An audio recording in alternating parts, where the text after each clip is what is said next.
Good morning guys. जैसा हमने बोला था कि कल से हम फार्माकोलॉजी के ड्रग्स के बारे में हम पढ़ेंगे, तो आज हम सबसे पहले स्टार्ट करते हैं जीआई के ड्रग्स। उसमें सबसे पहले आता है एंटीएमेटिक ड्रग्स। तो इसमें हम देख लेते हैं एंटीएमेटिक ड्रग्स क्या होते हैं। They are the drugs use to treat motion sickness. ये मोशन सिकनेस को ट्रीट करने के लिए यूज़ किया जाता है। साइड इफ़ेक्ट को ट्रीट करने के लिए यूज़ किया जाता है। ओपाइड्स, एनाल्जेसिक और जनरल एनेस्थीसिया और कीमोथेरेपी अगेंस्ट कैंसर के साइड इफ़ेक्ट को रोकने के लिए यूज़ किया जाता है। तो डिफिनीशन हम देख लेते हैं एक बार फिर से। They are the drugs use to treat motion sickness and side effect of the opioid, analgesics, general anaesthesia and chemotherapy against cancer. Antiemetics are the effective against vomiting and nausea. जैसे कि हम जानते हैं कि अगर पहाड़ों पे जाते हैं तो किसी को हमने देखा होगा कि वोमिटिंग आने लगती है, चक्कर आने लगती है, तो इसको मोशन सिकनेस करते हैं। इसको ये जो एंटीएमेटिक ड्रग्स होते हैं इसको यूज़ किया जाता है against the vomiting and nausea. फिर उसके बाद हम बात करते हैं क्लासिफिकेशन पे कि एंटीएमेटिक के क्लासिफिकेशन कौन कौन से हैं। तो सबसे पहले बात करेंगे हम एंटी कोलिनर्जिक के। इसके एग्जांपल आते हैं हायोसिन एंड डिक्लोमाइन। फिर उसके बाद आता है H1 एंटी हिस्टामिन्स। इसके एग्जांपल हैं प्रोमेथाजीन, डाइफेनाड्रामाइन, साइक्लिजीन, मैक्लोजीन। फिर उसके बाद बात करते हैं हम न्यूरोलेप्टिक ड्रग्स। ये इसके क्लासिफिकेशन आप देख रहे हैं, इसमें क्लासिफिकेशन में एक आता है न्यूरोलेप्टिक ड्रग्स। इसके एग्जांपल हैं क्लोरोप्रोमाजाइन, होलोप्रोमिडोल। फिर आता है नेक्स्ट प्रोकाइनेटिक ड्रग्स। इसके एग्जांपल है मेटाक्लोरोपामाइड, डोपापेरिडोन, सिस्प्राइड और मोसाप्राइड।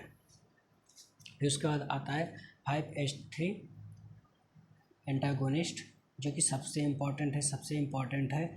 इसको हमने देखा होगा कि हॉस्पिटलों में ओंडासेट्रान जो ड्रग्स होता है बहुत ज़्यादा यूज होता है।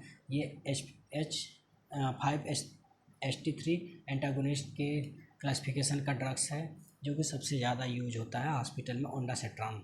इसके अदर एग्जांपल है ग्रेनिसेट्रॉन। फिर एक आता है एडजुवेंट एंटी एमेटिक्स।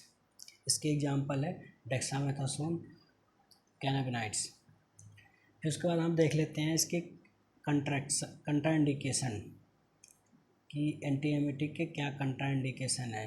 सबसे पहला है हाइपर सेंसिटिविटी जो होता है सबसे कॉमन, बहुत ही कॉमन है ये। आप देखेंगे कि सारे ड्रग्स में कंट्राइंडिकेशन में सबसे ऊपर हाइपर सेंसिटिविटी होगा, क्योंकि सारे ड्रग्स कुछ न हर पेशेंट को कोई ना कोई हाइपर सेंसिटिविटी एक्टिविटी करा ही देते हैं। फिर उसके बाद आता है मेटाक्लोप्रामाइड इन जीआई पेशेंट। अगर जीआई पेशेंट है तो उसमें मेटाक्लोप्रामाइड जो होता है वो यूज नहीं करते हैं, वो उसके लिए कंट्राइंडिकेशन होता है। फिर उसके बाद रीनल फेलियर वाले पेशेंट में तो करते ही नहीं है एंटीएमेटिक ड्रग्स का यूज। फिर हम देखते हैं ड्रग इंट्रैक्शन मतलब कि जो एंटीएमेटिक ड्रग्स है वो किसके साथ इंट्रैक्शन कर रहा है। तो सबसे पहले आता है एंटीहिस्टामिन्स, जो सांस के मरीज होते हैं, ब्रोंकोडायलेटर जिसमें यूज हो रहे हैं, एंटीहिस्टामिन जिसमें यूज हो रहे हैं, उनमें एंटीएमेटिक का यूज़ नहीं करते हैं। फिर इसके बाद आता है मेटाक्लोप्रामाइड, ये भी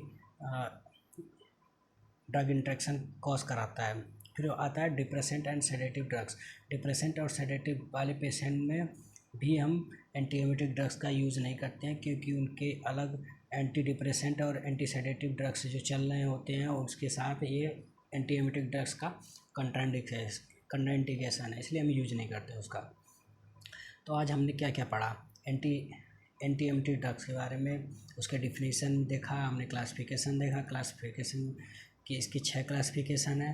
पहला है एंटीकोलिनर्जिक है, सेकंड है H1 एंटाहिस्टामिन है, थर्ड है न्यूरोलेप्टिक ड्रग्स हैं, फोर्थ है प्रोकाइनेटिक ड्रग्स है, फिफ्थ है जो सबसे इम्पॉर्टेंट है 5-HT3 एंटागोनिस्ट, जो सबसे इम्पॉर्टेंट है ओंडासेट्रान के नाम पे, अब मार्केट में बहुत ज़्यादा यूज होता है, हॉस्पिटल में यूज होता है। छठा है एडजुवेंट एंटीएमेटिक्स है। फिर उसके बाद हमने कंट्राइंडिकेशन के बारे में पढ़ा। फिर उसके बाद हम ड्रग इंट्रैक्शन के बारे में पढ़ा। So thank you guys.